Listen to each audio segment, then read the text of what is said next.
नमस्कार, आप देख रहे हैं सी न्यूज भारत और मैं हूं आपके साथ आकांक्षा यादव। वक्त हो चुका है न्यूज बुलेटिन का और आज इस न्यूज बुलेटिन में हम जानेंगे कि गुजरात में कौन सी सफारी बनी आकर्षण का केंद्र, जुनारदेव में किसका मनाया गया जन्मदिन और संत कबीरनगर में किसके द्वारा सौंपा गया ज्ञापन। ये सब जानेंगे विस्तार से, तो चलिए शुरू करते हैं खबरों का सिलसिला। सफेद बाघ की जोड़ी जंगल सफारी के प्रवासियों के लिए आकर्षण का केंद्र है।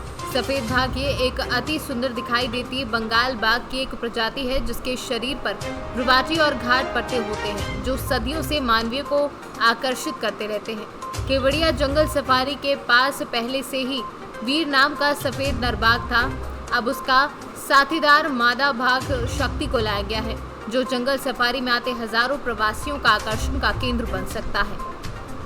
जी बिल्कुल, हम सब जानते हैं कि जो tallest statue of world Sardar Patel साहब की जो स्टैचू केवड़िया में बनी है उसके आसपास बहुत सारे टूरिज्म के नए प्रोजेक्ट्स आ रहे हैं जिसकी वजह से केवड़िया जो है आज विश्व पटल पे एक टूरिज्म हब बन के खड़ा हो रहा है। आज वाइट टाइग्रेस सफ़ेद बाघण जिसको हम कहते हैं, सफ़ेद बाघ जो है वो आज केवड़िया जंगल सफारी में लाया गया है और पब्लिक के लिए खुला रखा गया है। सफ़ेद बाघन जो हमारे पास यहाँ लाया गया है उसका नाम शक्ति है और पहले से एक बाघ हमारे पास था जिसका नाम वीर है। तो आज एक नया अट्रैक्शन वीर और शक्ति की जोड़ी जो है वो आज जंगल सफारी में आई है। और जो वाइट टाइग्रेस शक्ति जो है वो इंद्रोडा पार्क गांधीनगर से लाई। गुजरात से सी न्यूज संवाददाता वसीम मेमन की रिपोर्ट।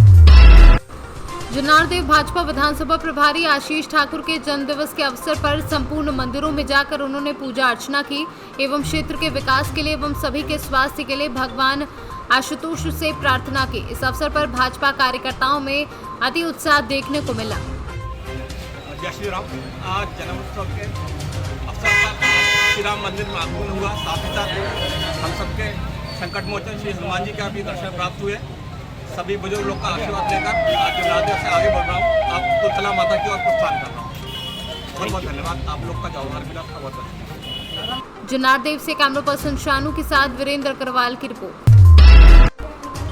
कौशाम्बी जनपद में कानून व्यवस्था को लेकर आए दिन पुलिस पर सवाल खड़े होते हैं, जहां पर कि जनपद के थाना कोकराज क्षेत्र के खलीलाबाद चौकी के परसरा गांव के पीड़िता पुष्पा देवी पत्नी सुरेश पाल व चुन्नी देवी जगमोहन ने बताया कि गांव के दबंग चुनचुन पांडे ने 13 वर्षीय बेटे शिशुपाल को लात घूंसों से मारा। मामला यहीं तक नहीं बल्कि बच्चे की मां और दादी ने जब छुड़ाने का प्रयास किया तो उन्हें भी गाली गलौज करते हुए महिलाओं पर भी हाथ उठाए। कौशाम्बी से सीनू संवाददाता राजेश कुमार साहू की रिपोर्ट। पत्रकार समन्वय समिति पूर्वी चंपारण के कार्य समिति की बैठक आज जिला संयोजक श्री संजय ठाकुर की अध्यक्षता में हुई। इस दौरान समिति सदस्यों ने पहाड़पुर निवासी पत्रकार मनीष हत्याकांड पर एसपी द्वारा पत्रकारों को आश्वासन दिया कि उनके द्वारा एसआईटी गठित कर मामले की गहराई से जांच शुरू कर दी गई है। ऐसे में प्रदर्शन को स्थगित किया गया है। बैठक में चरणबद्ध आंदोलन के अगले चरण का निर्णय समीक्षा उपरांत अगले सप्ताह में बैठक कर लिया जाएगा। सफलता हुई।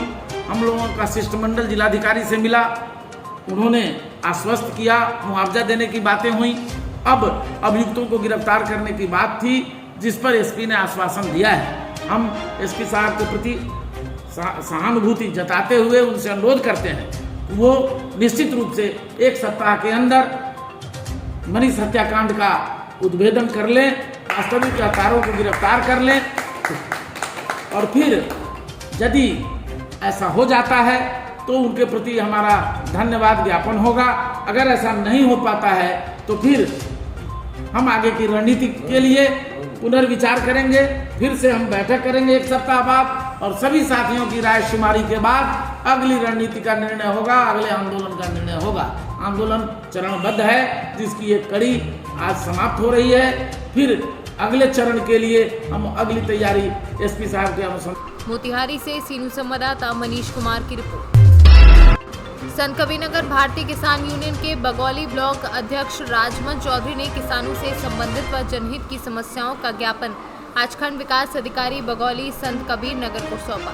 ऐसा कार्यक्रम था आज यहाँ पे। कार्यक्रम क्योंकि कोरोना के बाद लगा है, खंड विकास अधिकारी महोदय आए, आश्वासन तो दिए हैं, लेकिन अब जो हमारे उनके बीच में समय की गैपिंग है उसमें देखिए वो क्या कार्य करते हैं किसानों के लिए। जैसे आवास पे उन्होंने बोला है कि पात्र होगा तो उसको मिलेगा, जबकि ऐसा है नहीं, अपात्र को ही मिलता है, पात्र को तो मिलता ही नहीं है। लेकिन उनका आश्वासन है, इसलिए हमको विश्वास करना हमारी मजबूरी है। 2-4 पात्र लोग हैं, उनको भेजेंगे, यदि वो पात्र को देते हैं तो समझ में आएगा कि हाँ प्रशासन शासन कुछ ठीक कर रहा है, और नहीं आएगा तो लड़ाई हमारी है। संत कबीर नगर से सी न्यूज़ संवाददाता मोहम्मद नईम की रिपोर्ट। फिलहाल के लिए बुलेटिन में बस इतना ही। देश और दुनिया की तमाम बड़ी खबरों के लिए देखते रहें सी न्यूज़ भारत।